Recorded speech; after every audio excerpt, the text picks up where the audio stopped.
बाबा जी कुर्बानी एक पैगाम है। की पैगाम है? हाँ कुर्बानी सुन्नते खलीलुल्लाह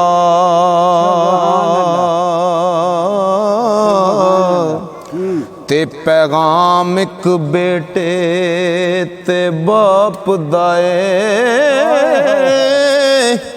की पैगाम है?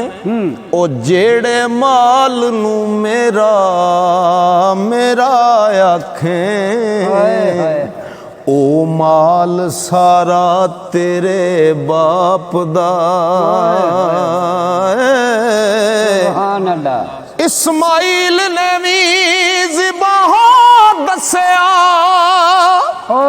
ओ किन्ना रुतबा सोने बाप दा ओथे जान दी ना परवाह करिए